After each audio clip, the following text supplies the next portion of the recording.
Putin has disappeared. The Russian ruler has stopped visiting the Kremlin amid large-scale internet outages in central Moscow and reports that the US and Israel have tracked down Iran's leadership, according to the publication Agency News. The last public event the dictator held in the Kremlin was a meeting on the situation in the global oil and gas market on March 9th. After that, according to the president's website, he only had meetings with governors and officials via video link from the Kremlin. In all these cases, it is difficult to assert that these were actual visits by Putin to the Kremlin. Meetings with officials and state managers are often canned, meaning they are pre-recorded videos. The day before, Putin held an online meeting with the government from the suburban residence in Novo Ogaryovo, according to the Kremlin. He used an office, copies of which exist in Sochi and Valdai, as noted by the publication Sistema. Political strategist Mikhail Scheitelman believes the dictator's disappearance is not accidental and links it to the Kremlin's new policy. He has disappeared from all arenas. He doesn't say anything about the war. When was the last time we heard him mention Pokrovsk, Kupiansk, or Zaporizhzhia? This is very serious. It definitely can't be a coincidence. It's not like, oh, I forgot today, I'll say it tomorrow. No, this is definitely a new policy. But something is going wrong. That's the minimum. Something is going wrong. Either his battle with Shoigu's gang might not be ending in his favor or dissatisfaction. Well, the options that would be most appealing to us, so to speak, the best-case scenarios for us, are either Putin's imminent physical death. Putin is in a panic over the possibility of a coup in the Kremlin and being removed from power. Panic reigns in the Kremlin as they are running out of cards to keep playing the game. The Telegraph wrote about this earlier. The Russian dictator is being betrayed by his own people. Evidence of this is the recently leaked raw footage of the dictator's March 8th greeting, as reported online. The videos, which were originally published by the Kremlin press service, forgot to cut out the failed takes. In the video, after the greeting, Putin started coughing, stumbling over his words, and suggested a retake. A rebellion is brewing in the Russian Federation against the dictator Vladimir Putin. Flyers calling on people to take to the central squares of Russian cities on March 29th and protest against the current regime, including resisting the tightening internet restrictions, are spreading widely online. The calls express dissatisfaction with the authorities' overall policies and the increasing control over society. Meanwhile, Z propagandist Ilya Remeslo openly criticized Putin. He published a post on his Telegram channel listing 5 reasons why he stopped supporting Putin. Among them are criticism of the conduct of the war against Ukraine, negative consequences for the economy, internet restrictions, the prolonged time in power, as well as disrespect for voters. Remeslo also called on Putin to resign and called him a war criminal and a thief. Vladimir Putin is not a legitimate president. Vladimir Putin must resign and be brought to trial as a war criminal and a thief. Long live freedom. Later, the blogger published a 6th reason Putin's craving for luxury and stated that Putin is afraid of criticism. And he is becoming weaker and weaker because of this year after year. In other words, you can see that right now there is complete chaos and disarray going on. In other words, I can already see clear signs of the system's impending collapse.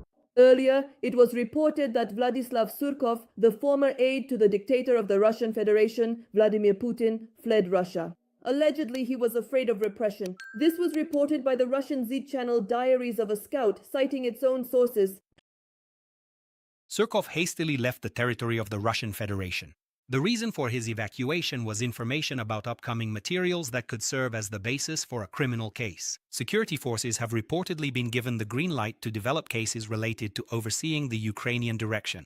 Meanwhile, the Kremlin is concerned. The pace of development of strike capabilities in Ukraine is such that no region of Russia can feel safe. The Secretary of the Security Council of the Russian Federation, Sergei Shoigu, stated that thanks to the development of drones, Ukraine is capable of striking any region of Russia, including the Urals. Kyiv is increasing its long-range capabilities. Ukraine's arsenal is acquiring means capable of reaching targets thousands of kilometers away. As President Volodymyr Zelensky states, the country's defense industry. There is a mass slaughter of livestock in Russia. Authorities in several Russian regions, specifically Novosibirsk and Altai Krai, are seizing livestock from villages, claiming outbreaks of dangerous diseases. Local farmers complain that healthy stock are being killed without inspection or consideration. They try to protest, but it's in vain. Those who disagree are detained by the police. People are convinced that the authorities are deliberately putting pressure on the villagers to benefit large agro-holdings. What is really happening? Is it a veterinary necessity or economic and political pressure on Russian farmers? Details in the report by Oksana Shcherbina. This is the village of Kozika in Russian Siberia. Most of the exits from the settlement are blocked. The local authorities simply covered them with snow. The farmers' yards are mostly empty. Of livestock, the sanitary and epidemiological service, together with the police, they seize livestock from the villagers and immediately kill them. The medical doctors and police came here to rob people. They came to destroy the livestock. Authorities report a disease outbreak in the region, including rabies, pasteurellosis, and foot and mouth disease.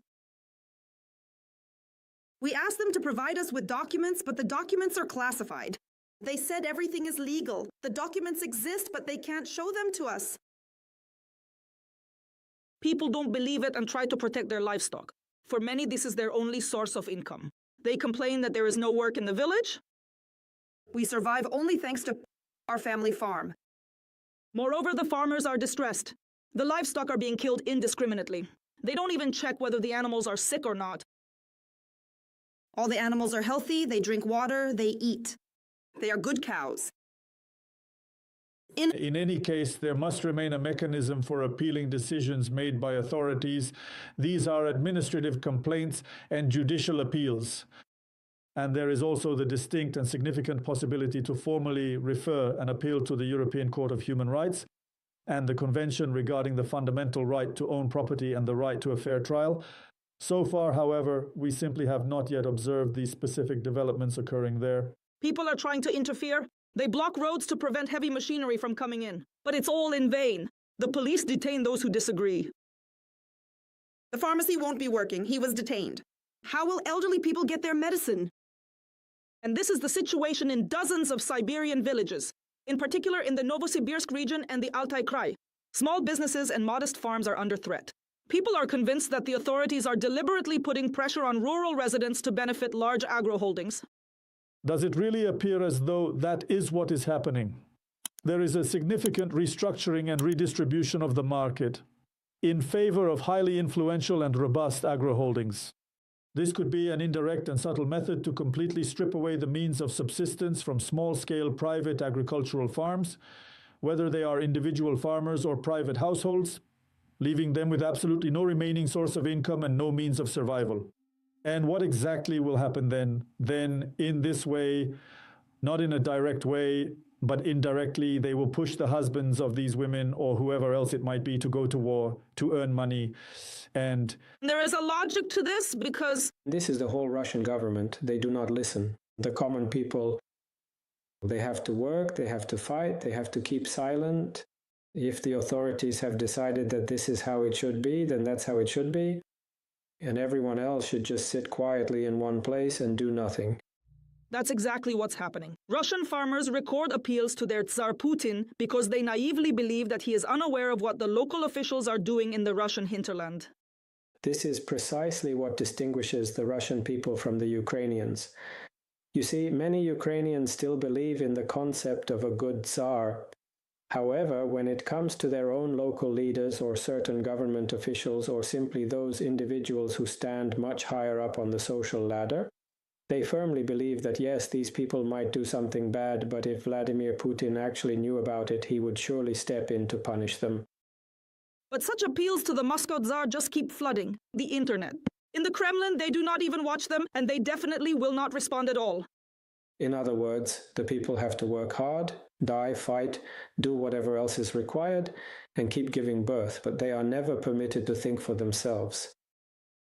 Thinking is dangerous, thinking is painful, and it's the police or the Russian National Guard who very quickly explain things to Russians who want to think for themselves. And that's why, despite isolated protests in remote regions of Russia, experts say it's not worth expecting large-scale resistance. Oksana Shcherbina, MI Ukraine, Marathon, United News. Trilateral negotiations among Ukraine, Russia, and the United States have been paused. It's all due to the Middle East situation. Ukraine's foreign ministry reported this. A spokesperson noted that despite the meeting's postponement, the negotiating teams remain in daily contact. You heard the statement from the President of Ukraine that, of course, the war against Iran is negatively affecting our negotiation track between Ukraine, Russia, and the United States. I can only confirm this here. The next round of trilateral consultations between Ukraine, Russia, and the United States has already been postponed several times. And as of now, they have also been postponed. In other words, they have not been cancelled or abandoned. They have simply been delayed in time. There's no need to look for any hidden meaning here. The United States' attention is truly fully focused on the Middle East right now.